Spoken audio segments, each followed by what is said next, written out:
Ça s'est démonté, la tenue. Vous arrêtez, ça s'est démonté. L'incision circulaire indolore, pratiquée par les vétérinaires de l'INRA dans les années 1970, ouvre à la connaissance de la machine ruminante que l'on veut toujours plus productive.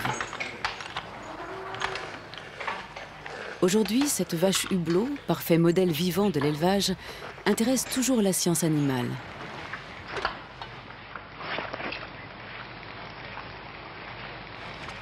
En un peu plus d'un siècle, chercheurs, ingénieurs, éleveurs et industriels, dans leur insatiable quête de rendement, n'ont eu de cesse d'étudier la vache pour comprendre son fonctionnement complexe, améliorer ses performances. Pourquoi et comment la science de l'élevage, appelée zootechnie, a-t-elle transformé le corps de la vache ?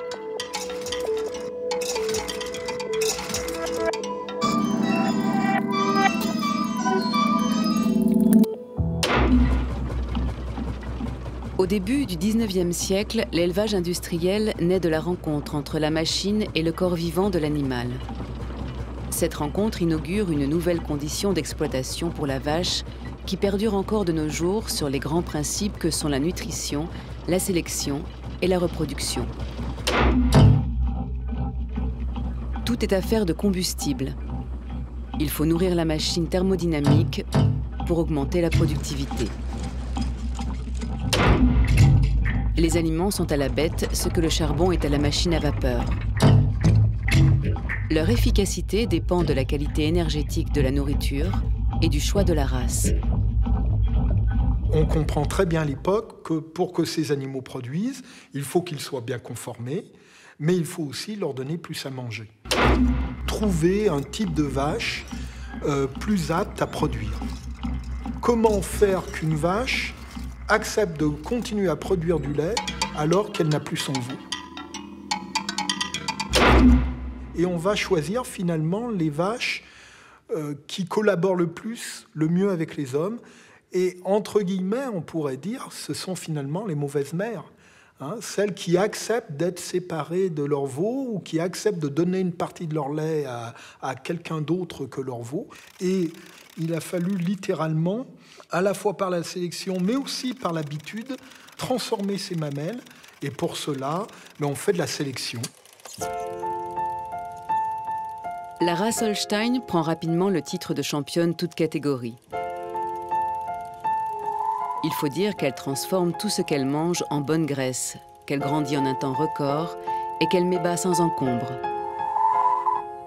C'est à juste titre qu'on l'a surnommée la pisseuse de lait. Mais qu'y a-t-il à l'intérieur de cette ruminante? Il y a tout un monde au travail, de protozoaires, de bactéries et de champignons provenant du broutage de l'herbe.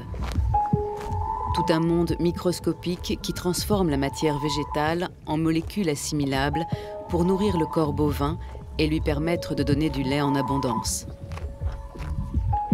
Cette réflexion finalement sur la productivité de l'animal, elle vient un peu de tous les milieux sociaux, hein, zootechniciens, hommes politiques, certains éleveurs, souvent de grands éleveurs, et parce qu'il y a une espèce de pression sociale, et il y a une pression aussi culturelle, hein, on est en pleine révolution industrielle, on produit de plus en plus, et il est nécessaire que la nature entre dans ce moule.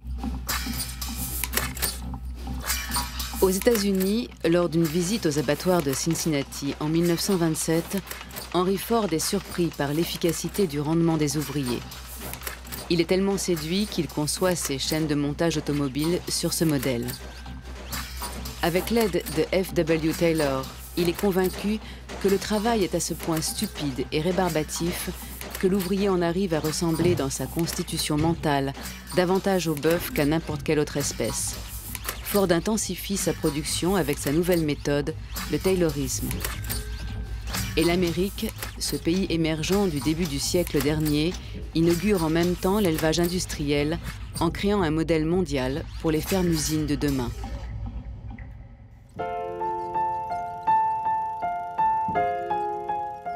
Avec l'insémination artificielle dès les années 1950, s'ouvre en France une ère nouvelle pour l'amélioration génétique et la sélection des troupeaux.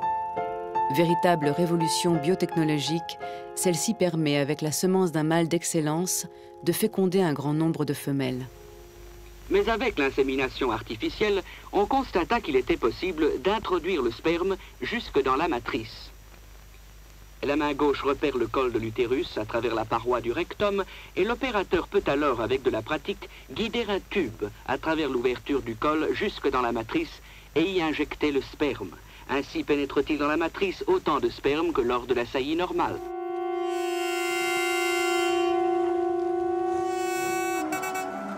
Aux États-Unis, les caractéristiques laitières de la Holstein sont exploitées au maximum. Chaque année, les éleveurs règlent sa production en lui faisant faire un veau pour qu'elle fournisse du lait durant 10 mois. Pour ne pas interrompre son cycle de production, elle est inséminée à nouveau dès le 3e mois après la mise bas. Dans les années 1940, elle donne plus de 10 litres par jour avec 2 traites. C'est le début de la holsteinisation. Un raz-de-marée unifie les modes de production. Alors cette Holstein, en fait, on s'aperçoit qu'on en fait vraiment la vache industrielle. Alors la vache industrielle, pourquoi? Parce que c'est celle qui doit être adaptée à un mode d'élevage en atelier industriel qui vient des États-Unis mais qui devient le modèle occidental. Et la Holstein, c'est la première vache mondiale, la première vache hors sol, hors territoire, hors nation, et avec laquelle on va pouvoir finalement inventer une vache nouvelle. Cette vache nouvelle répond à une demande industrielle en constante augmentation. Pour améliorer la productivité, la zootechnie américaine n'hésite pas à mettre à la question des organes déconnectés du corps de l'animal. Les scientifiques expérimentent sur une mamelle alimentée par un cœur et un poumon artificiel. En introduisant dans le sang des nutriments nécessaires à la fabrication du lait, ils augmentent son rendement. La France est maintenant à la croisée des chemins. Si elle s'engage délibérément dans la voie de la modernisation, elle peut augmenter très rapidement sa capacité de production et sa productivité. À la sortie de la Seconde Guerre mondiale, en France, le pouvoir politique érige les agriculteurs en force nourricière. La modernisation se fait à marche forcée contre le monde agricole ancien. Il faut gagner son indépendance alimentaire. Pour l'agriculture, c'est le remembrement et la mécanisation. Pour l'élevage, c'est le développement de la production hors sol et intensive. La population est incitée à consommer. L'agriculture et l'élevage ne sont plus l'art de produire, mais une adaptation aux lois du marché. En 1946, on crée l'INRA, l'Institut national de recherche agronomique, fer de lance d'une zootechnie moderne et expérimentale, organisée afin d'améliorer, entre autres, les races productives. Le jeune veau est actuellement élevé en batterie en 3 mois avec des régimes artificiels, ou du moins avec des laits reconstitués et avec des farines qui leur permettent de devenir rapidement des veaux de boucherie. Il est certain qu'une fois de plus, c'est la loi du progrès de concentrer une production pour éviter tout ce qui est compliqué quand la production est dispersée. Je ne veux pas reprendre le mot d'un de mes maîtres à l'Institut agronomique, M. Schribaud, qui disait qu'il était capable de faire pousser quelque chose dans du verre pilé place de la Concorde. Mais enfin, on peut dire qu'on peut faire pousser maintenant un peu n'importe quoi, n'importe où. 7 millions de vaches sont inséminées et fécondées par voie artificielle. Les progrès dans ce domaine sont extraordinaires. C'est la confiance en la toute-puissance de la science pour gérer, comprendre et transformer le monde. Certains chercheurs s'appliquent à étudier le développement de l'embryon de la vache Holstein. Parmi eux, Jacques Testard, devenu célèbre par la suite pour avoir participé à la création du premier bébé éprouvette français, Amandine. Il revient sur sa rencontre avec Raymond Février, directeur de l'INRA dans les années 1970. On m'avait demandé de trouver un moyen pour accélérer la multiplication des vaches de haute qualité laitière. Alors, j'avais proposé à ce moment-là de commencer exactement comme ça, superovulation, insémination artificielle, Et puis les embryons, au lieu de les laisser se développer et en général de crever dans l'utérus, les ramasser très peu de temps après la fécondation et de les distribuer dans des femelles ordinaires, des mères porteuses. Alors ça m'a pris quand même quelques années, mais en 72, j'ai obtenu les premiers veaux qui sont nés de mes œuvres par transplantation d'embryons. À ce moment-là, j'ai levé un peu la tête de la paillasse et je me suis aperçu que j'avais fait un boulot stupide, qui était la poursuite déjà de l'insémination artificielle à outrance. Et j'ai été très blessé dans mon amour-propre, on peut dire. J'ai eu honte. Je suis allé voir le directeur de l'INRA. Et je lui ai dit, monsieur, je suis très malheureux. On m'a demandé de travailler pour multiplier les vaches de haute production laitière et j'ai pas, à ce moment-là j'étais jeune, j'ai pas fait attention, mais il y avait des excédents laitiers. Donc la même Union européenne demandait aux paysans d'abattre des vaches pour diminuer la production de lait et moi on me demande... Et alors monsieur Février, qui était le directeur de l'INRA, se met très en colère, me dit, monsieur, vous n'avez rien compris. Il ne s'agit pas d'augmenter la production laitière il s'agit d'augmenter la productivité laitière des vaches. Un de nos chercheurs a étudié la carte du cerveau de ces animaux. Il a trouvé un centre qui limite l'appétit, le centre de la satiété, et en le détruisant, on crée des animaux qui mangent sans arrêt, des animaux hyperphagiques, boulimiques, comme vous voulez. Et à ce moment-là, peut-être que l'on pourrait profiter du moment où les fourrages sont très importants, très abondants, dont on n'est pas toujours maître au printemps, pour faire que les bœufs mangent plus quand il y a plus d'herbe. Pourquoi pas, après tout. Il ne suffit pas de nourrir la bête, encore faut-il qu'elle provienne d'une race productive. Pour sélectionner une race d'excellence, le plus rapide est d'utiliser sur une grande échelle des spermes de taureaux de qualité, issus de mères laitières présentant des caractéristiques remarquables. Les coopératives ont pour cela constitué des banques de sperme et sont devenues aujourd'hui de véritables entreprises commerciales.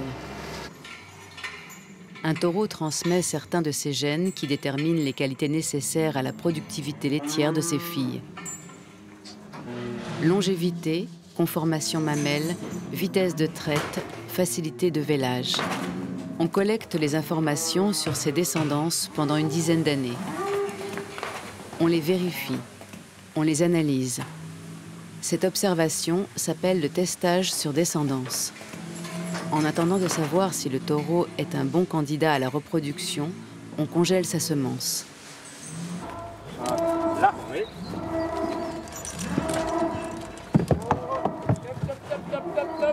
Là, elle a bougé la patte arrière. Ce seigneur de la race bovine dépasse la tonne. Il inséminera jusqu'à 1 million de filles de par le monde. Ses performances sont consignées dans le Herd Book, un énorme recueil généalogique où figurent les stars de la sélection génétique.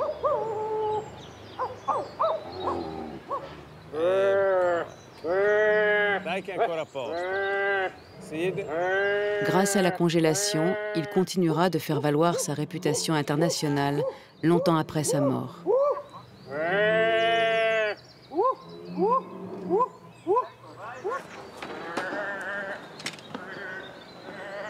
Sur les catalogues des coopératives figurent les photos de ce reproducteur bodybuildé ainsi que les index de ses performances. Une véritable carte d'identité proposée aux éleveurs. À trop utiliser les semences d'un même géniteur de prestige, attention, danger. Car sans un minimum de diversité génétique, les risques de consanguinité et d'infertilité sont très élevés. Un éjaculat permet de préparer jusqu'à 400 paillettes de semences. Celles-ci seront congelées dans de l'azote liquide.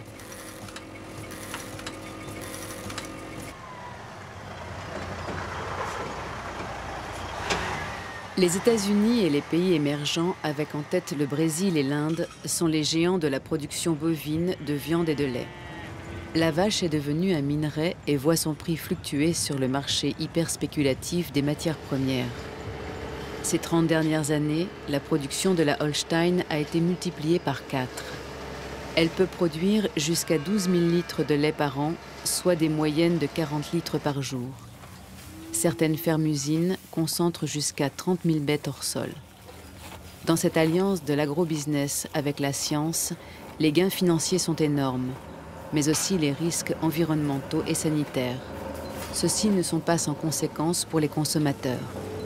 Emploi massif d'hormones, d'antibiotiques pour un lait bon marché, de qualité médiocre.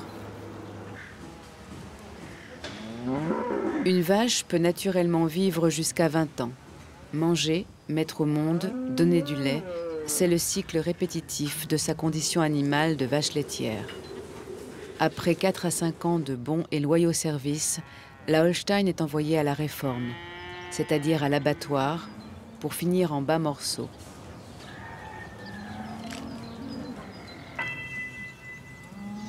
On compare souvent la Holstein à une Formule 1, mais ses performances excessives l'ont fragilisée. Trop souvent sollicitée, aurait-elle atteint ses limites? Avec la sélection, la race industrielle a perdu son aptitude à se reproduire naturellement. Sa fertilité a diminué.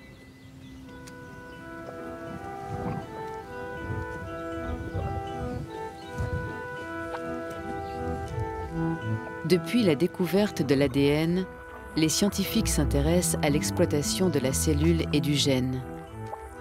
Dès les années 1980, une nouvelle ère commence, celle des technosciences, alliance de la science, des ingénieurs et de l'industrie.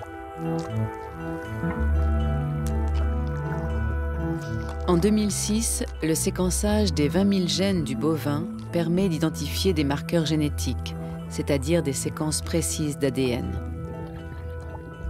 Les progrès de la génétique, c'est celle qui ne vient pas des généticiens, mais des informaticiens, c'est le big data, c'est-à-dire d'enregistrer un maximum de données, de les corréler avec des caractères du génome et de dire si on a telle configuration dans le génome, alors on a une probabilité plus grande d'avoir tel caractère de l'individu que si le génome était conformé comme ça.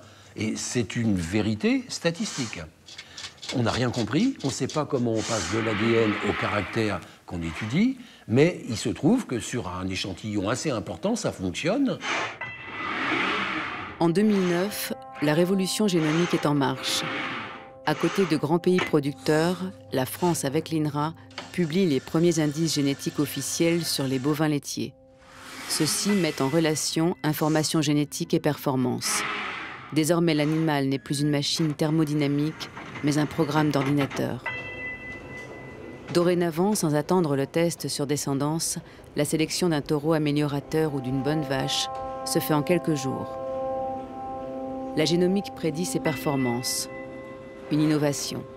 Grâce à un modèle mathématique, un algorithme, les bioinformaticiens mettent en rapport les informations portées par le génome d'un animal avec les références d'une large population dont on connaît à la fois les caractéristiques génétiques et productives. Ces données sont contenues dans le Big Data du Système national d'information génétique. Dans ce Big Data se trouvent répertoriés 18 000 taureaux Holstein avec leurs 19 millions de filles. Plus les données sont nombreuses, plus les prédictions sont fiables. À partir d'un échantillon de sang, on extrait l'ADN, on repère les marqueurs génétiques intéressants, c'est-à-dire ceux qu'on a pu corréler à des critères de production, de fonctionnalité, de morphologie. Ces données indiquent à l'éleveur les potentialités de son futur géniteur ou de sa future vache. Au jour d'aujourd'hui, on a à peu près une quarantaine de caractères qui sont mesurés tout à fait régulièrement et pour lesquels on a des estimations de valeur génétique. Du coup, on peut faire un screening extrêmement large de la population.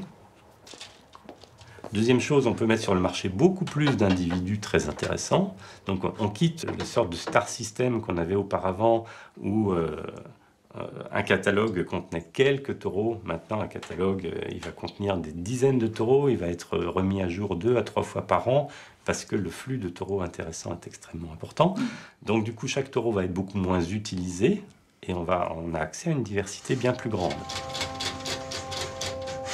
Et donc, on peut augmenter très sensiblement le progrès génétique qu'on va faire.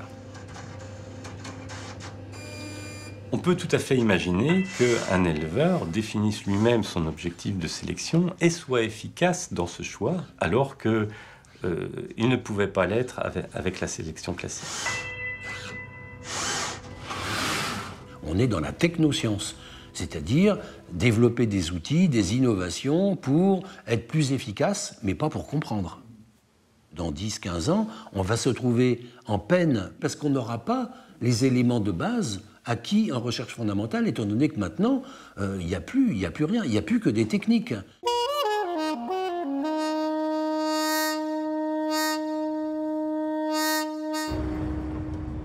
Lorsque la génomique s'allie à la robotique, toutes les conditions sont réunies pour répondre à l'optique managériale du gagnant-gagnant, vantée par les producteurs.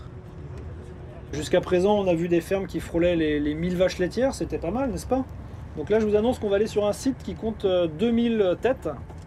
C'est un procédé assez particulier qui répond bien à, on va dire, à une vision plutôt productiviste, on va dire. C'est vraiment là, c'est des éleveurs qui cherchent à optimiser au maximum l'utilisation du robot. Et c'est une solution qui est vraiment bénéfique, encore une fois, pour la vache d'une part, mais aussi pour la capacité du robot. L'échange est-il vraiment tenu entre le gain de productivité et le bien-être de l'animal ?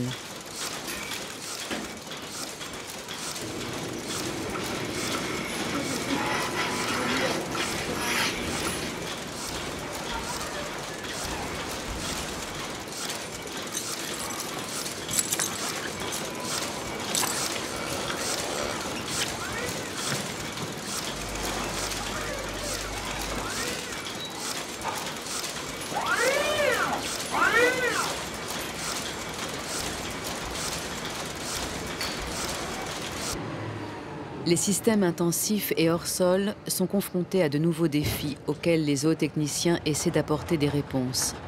Il y a les contraintes économiques liées à la fluctuation du prix du maïs, du soja et autres concentrés, avec leurs répercussions sur le prix du lait, et les contraintes climatiques dues aux gaz à effet de serre émis par les vaches. En France, dans une station expérimentale de l'INRA, on règle la machine ruminante pour trouver un équilibre entre la production animale et les exigences environnementales. Dans les pays développés, plus de 120 kg de ces effluves de méthane sont produits en moyenne en une année par une vache élevée en système intensif.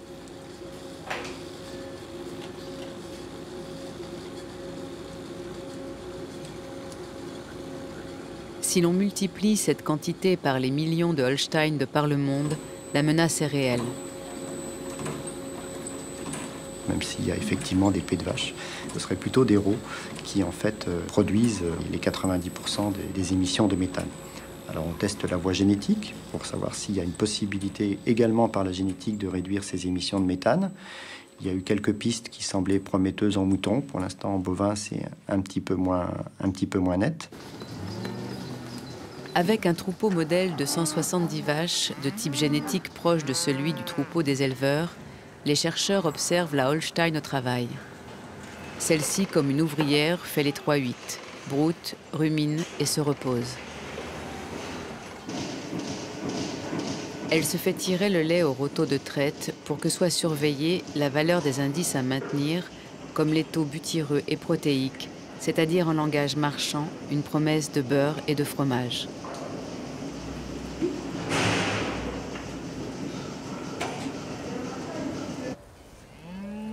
Tout est affaire de dosage énergétique.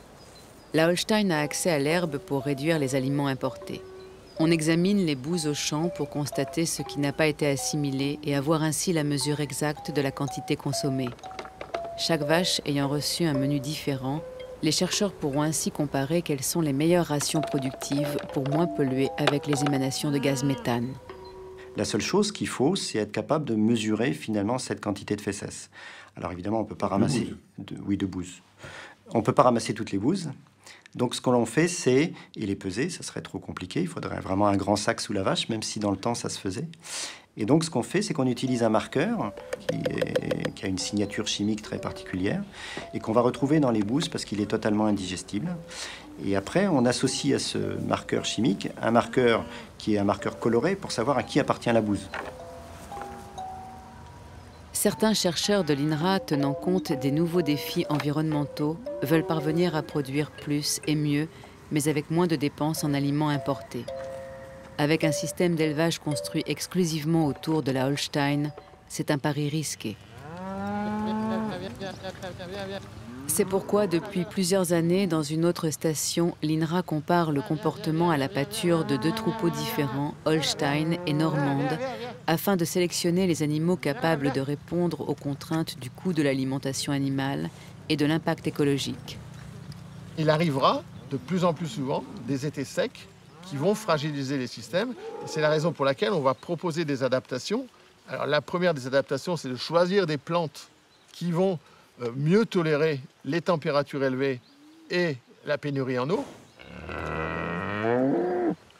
Et puis le deuxième volet, c'est de faire en sorte que la demande alimentaire du troupeau en période estivale soit diminuée. Et c'est comme ça qu'on a développé tout un travail de recherche avec l'Institut de l'élevage il y a 2 ans maintenant, autour de la flexi-sécurité, qui est une idée qui est arrivée des pays du Nord et des entreprises du Nord de l'Europe. Et l'idée, ça a été de voir si on pouvait appliquer cette flexi-sécurité au système laitier. C'est-à-dire comment être flexible, répondre à la demande quand il y a besoin, mais aussi être capable de réduire la production laitière quand les cours sont insuffisants, tout en sécurisant et en garantissant la pérennité du système. L'avenir de la Holstein, si elle ne peut s'adapter, ne serait-il pas dans le croisement avec d'autres races ?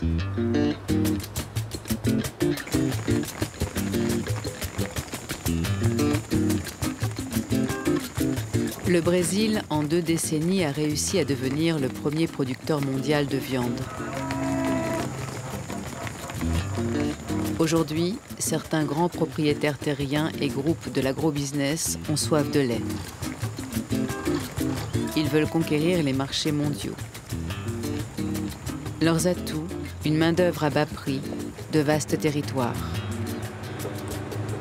À terme, le poids économique du Brésil orientera les cours des prix du lait et sera très concurrentiel.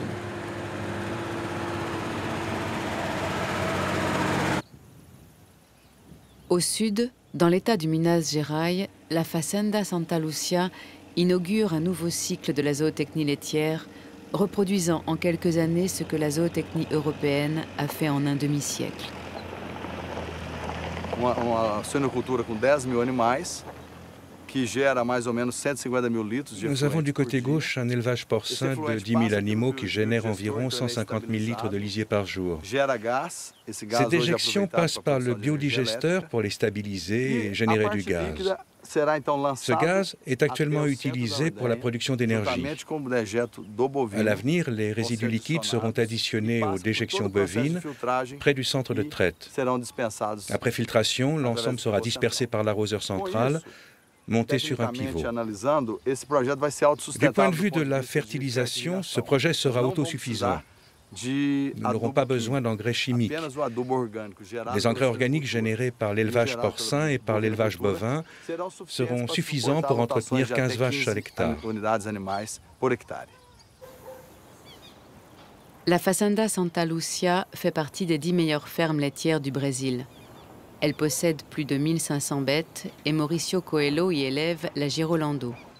Une façon pour la Holstein de renaître sous une forme hybride, dans un croisement avec une race rustique parfaitement adaptée au climat tropical, la gire, un zébu.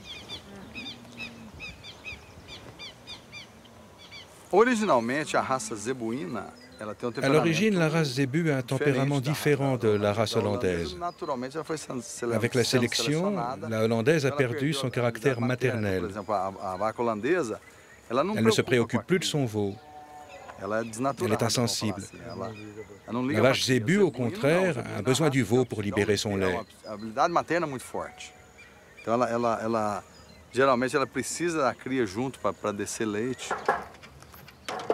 Dans la Girolando, il y a ce caractère hérité de la race gire qui demande encore à être domestiqué. Les femmes ont la lourde tâche de remplacer les mères. Dès la naissance, elles caressent les veaux et les nourrissent pour faciliter leur apprentissage et leur autonomie. Les cycles de reproduction sont programmés. La dernière naissance groupée a rempli la nurserie avec plus de 500 veaux. Le Brésil est entré de plein pied dans l'industrie de la biotechnologie pour se positionner sur le marché de la semence des taureaux d'excellence. Le groupe international CRV Lagoa, d'origine hollandaise et belge, a pour partenaire le laboratoire pharmaceutique américain Pfizer. Il produit plus de 1 600 000 paillettes de sperme par an. CRV Lagoa a son propre studio de télévision et envoie par satellite ses programmes à Canal do Boi et Canal Rural, 2 chaînes de télévision consacrées à la vache.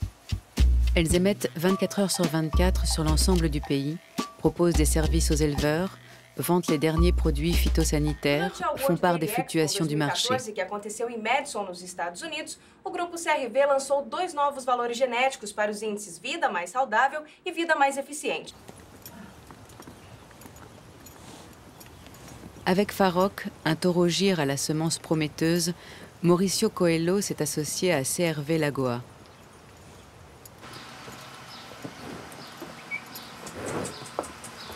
Les bijoux de famille du jeune taureau Farok sont une promesse pour inséminer des milliers de vaches. Mauricio Coelho compte sur les bénéfices de la vente de sa semence congelée s'il réussit son test sur descendance. La concurrence sera rude.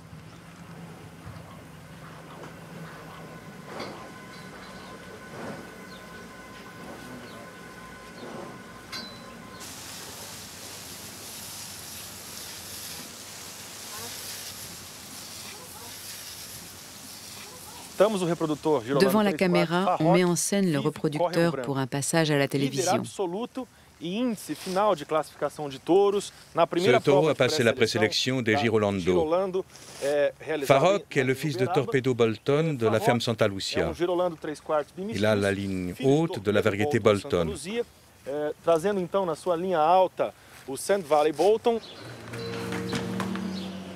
Le désir du taureau ne serait-il ramené qu'à une simple excitation réflexe?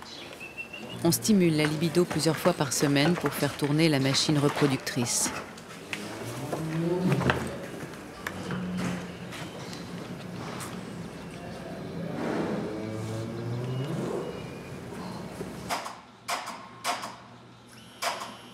Avant la congélation de la semence, chaque échantillon de sperme est analysé pour comptabiliser les spermatozoïdes défaillants à partir d'une estimation et établir une statistique de bonne conformité.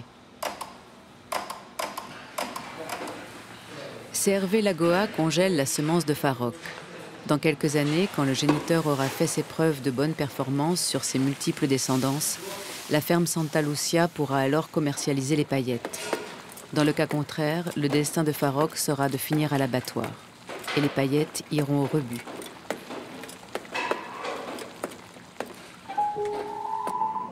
La société américaine Sexing propose de trier les spermatozoïdes fournis pour l'insémination artificielle et la fécondation in vitro.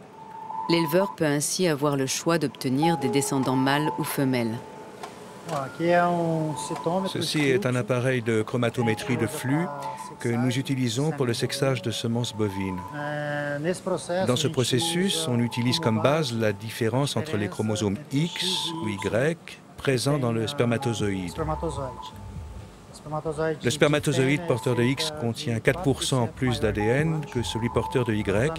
Sur cette base, nous arrivons à les séparer. Sexing garantit à 90% le sexe de l'animal à naître. Le sperme sexé intéresse particulièrement l'élevage laitier insatiable demandeur de femelles. Cependant, le talon d'Achille du sexage est une baisse de réussite de l'insémination artificielle. Certains spermatozoïdes sont en effet altérés pendant le processus de tri.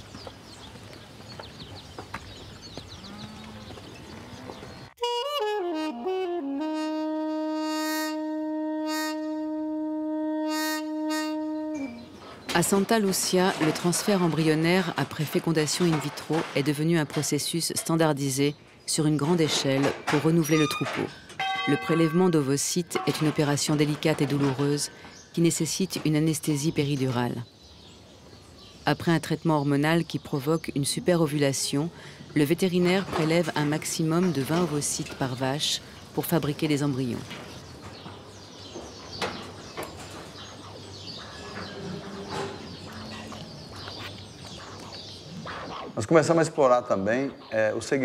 Avec l'évolution de notre cheptel, nous avons trié nos animaux en fonction de leur qualité. Nous avons commencé à exploiter la génétique des vaches laitières, mais aussi des donneuses d'ovocytes pour obtenir de meilleurs taureaux et faire évoluer génétiquement la race Girolando. C'est une bonne opportunité de marché pour Santa Lucia, avoir de bonnes laitières qui donnent aussi la possibilité d'effectuer des transferts embryonnaires.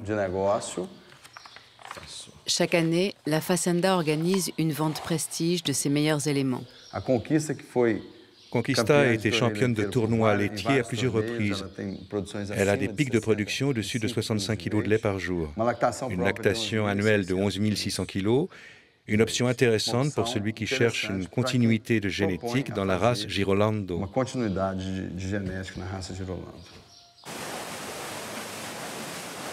La vache du futur, pour Mauricio Coelho, se développe grâce à une exigence de sélection génétique des spermatozoïdes et des ovocytes qui permettent le transfert embryonnaire. Pour le moment, une réussite de l'ordre de 50% de gestation lui suffit. Aujourd'hui, c'est très clair. Santa Lucia a un cheptel de 1500 vaches, dont 5% sont des donneuses d'ovocytes, et toutes les autres sont des vaches de production laitière et des vaches porteuses pour augmenter cette génétique différenciée que nous voulons sélectionner.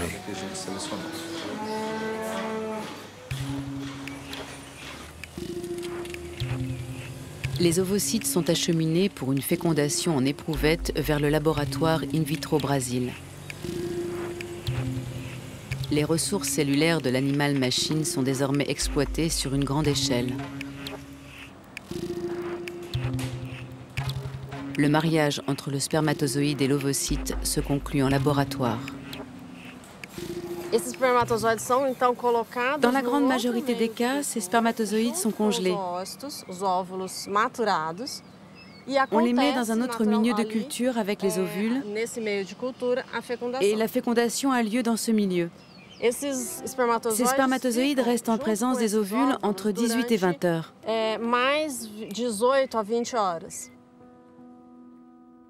Tout se passe dans une éprouvette. L'embryon issu de cette fécondation in vitro sera transplanté dans une vache porteuse.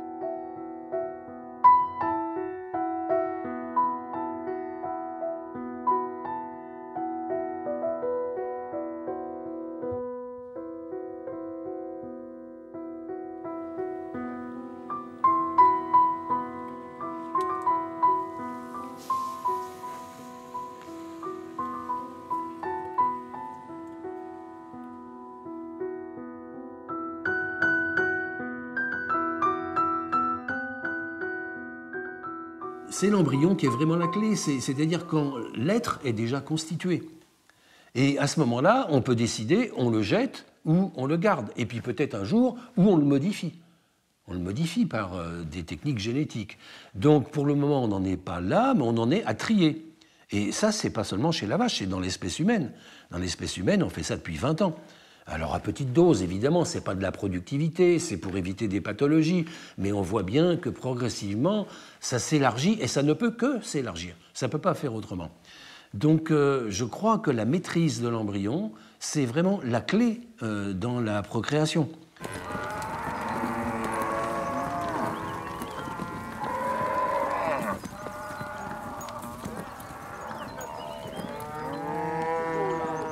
Ce sont des vaches receveuses de race commune qui portent des embryons Girolando.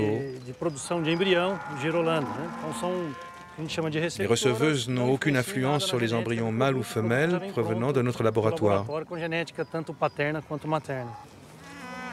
Avec l'américain ABS Global, leader mondial de la génétique Holstein, In Vitro Brasil peut maintenant faire de la prévision génomique, sélectionner les futurs bovins à partir d'un prélèvement ADN fait sur l'embryon. À cette biotechnologie, il ajoute aussi la commercialisation du clonage. Voici le clone du taureau Samson.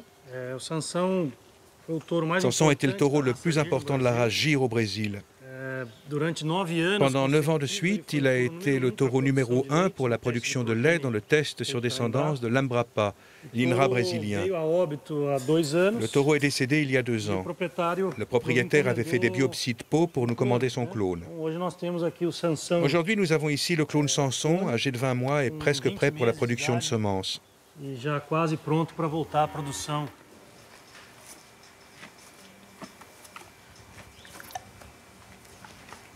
Avec le clonage, on est dans la caricature de la mystique génétique.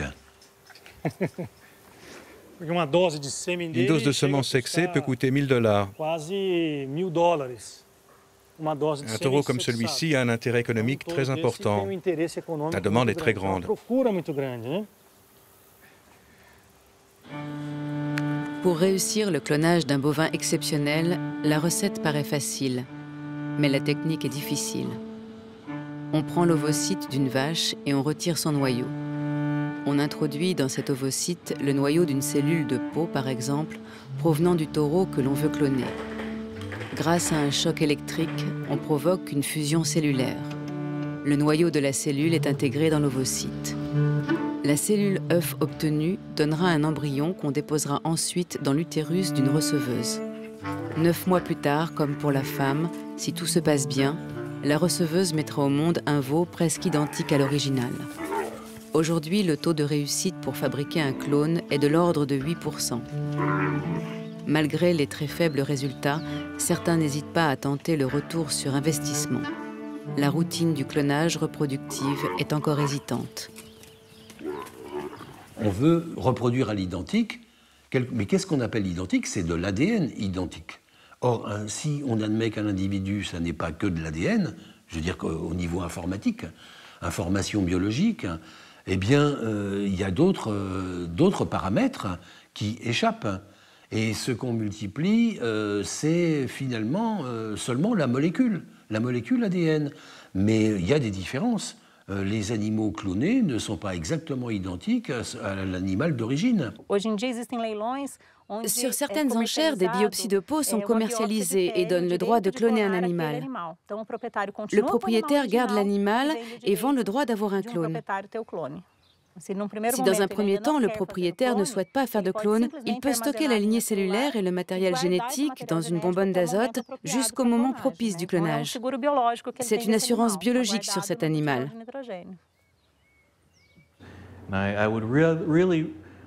Je souhaiterais vraiment que les gens jettent un œil sur ce qui se passe du côté de la biotechnique animale et n'en soient pas effrayés. Vous pouvez l'apprécier comme une meilleure sélection dans l'élevage. Au lieu d'attendre 20 générations, vous pouvez le faire en une seule. Ça peut améliorer la vie de l'animal concernant son bien-être. Je ne suis pas contre l'artifice de façon systématique, mais je crois qu'il faut le faire avec lenteur. Comme l'évolution a fait. L'évolution, elle n'a pas fabriqué des bêtes complètement différentes à toute vitesse, comme ça, dans la même génération. Il faut des millénaires, des dizaines de millénaires pour qu'apparaissent, je ne sais pas, des cornes, des queues, des machins. Tout ça, c'est très très long. Alors aujourd'hui, on veut faire ça dans l'heure. On va modifier. Mais là, c'est vraiment l'apprenti sorcier.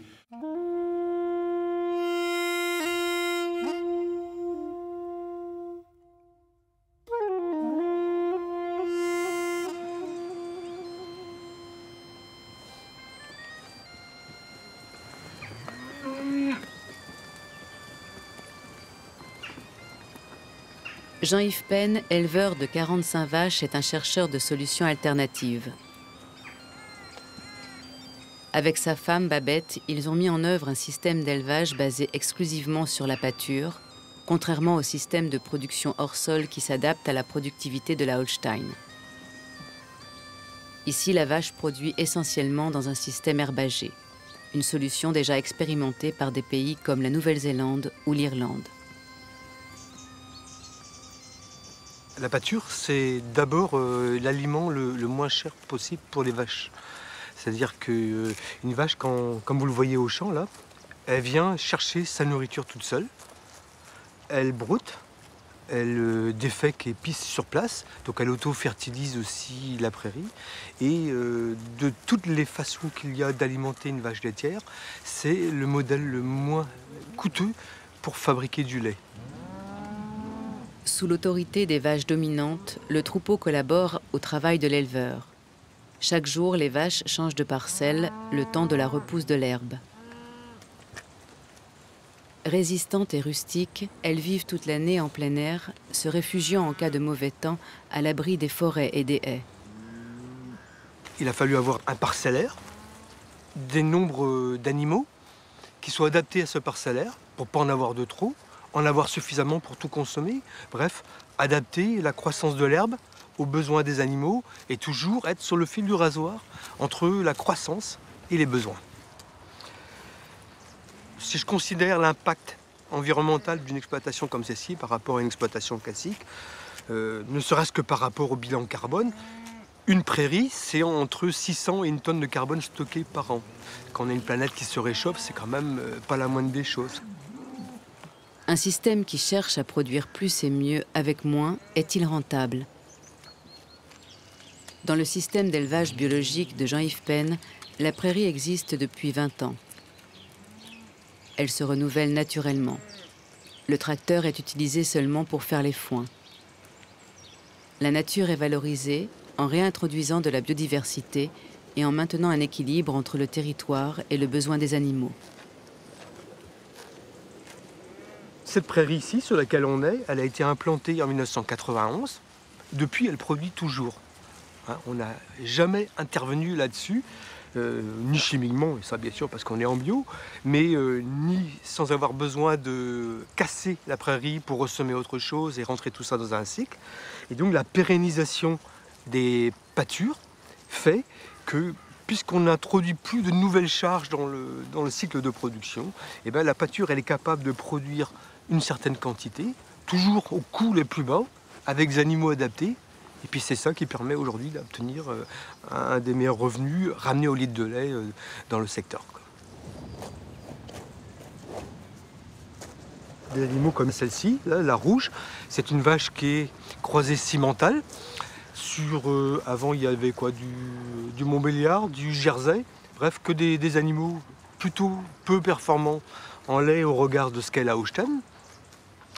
Et donc quand j'ai fait tous ces croisements-là, ça a été dans le but d'adapter des animaux à ce système de production. Petite explication, dans les systèmes classiques agricoles conventionnels, on a toujours pensé que le modèle le plus intéressant, c'était l'animal le plus productif. Conséquence pratique, aujourd'hui on a nourri les animaux très performants avec une ration de plus en plus coûteuse. À l'inverse ici, j'ai cherché à réduire le potentiel génétique des animaux. Ça veut dire que ce sont des animaux qui ici font entre 3005 et 4000 litres de lait par an, contre plutôt 8 à 10 000 litres de lait dans un élevage conventionnel.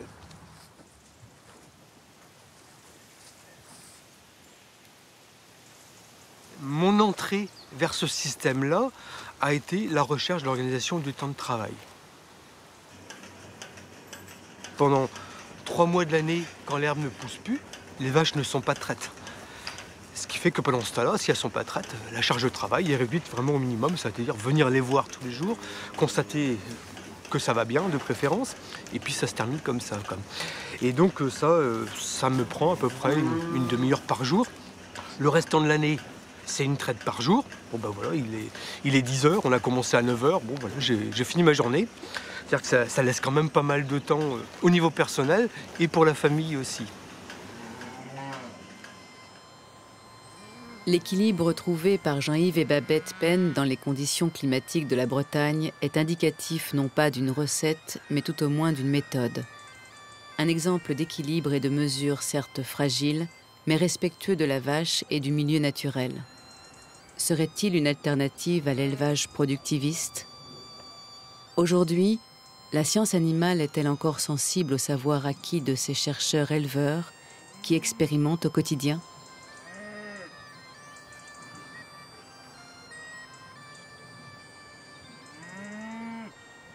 Les savoirs des paysans sont complètement méprisés par le monde scientifique, et c'est dommage. Moi, j'ai toujours un exemple, c'est sur le végétal, mais c'est quand même extraordinaire. C'est des chercheurs du CIRAD, un organisme de recherche qui travaille beaucoup en Afrique, qui avaient conservé des graines de mil au Burkina Faso dans les années 80. Et c'est un pays où la sécheresse avance très très vite. Donc ils ont gardé ces graines dans de bonnes conditions. Et c'est des graines que les paysans sélectionnent à chaque fois sur leur récolte. Ils en gardent 10% pour ressemer. Bon. Et donc ça faisait partie de celles-là, c'était les bonnes graines. Et ils nous ont fait ressemer ces graines au début des années 2000, donc plus de 20 ans après, et ça ne poussait pas.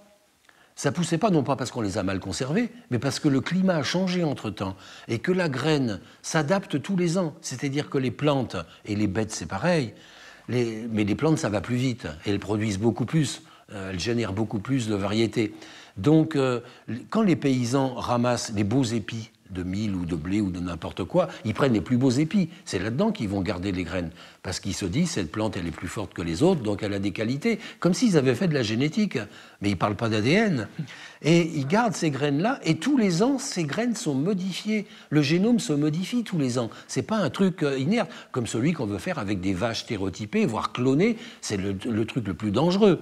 Donc, c'est une démonstration extraordinaire qu'en 20 ans, si on a supprimé la sélection paysanne, et on peut essayer de la remplacer par les sélections industrielles et des OGM, ce sera pareil. Si on a supprimé la sélection paysanne, on va à la catastrophe. Le truc ne pousse plus. Donc la nature, c'est quelque chose qui bouge tout le temps, et qui bouge en fonction, le vivant bouge en fonction de l'environnement.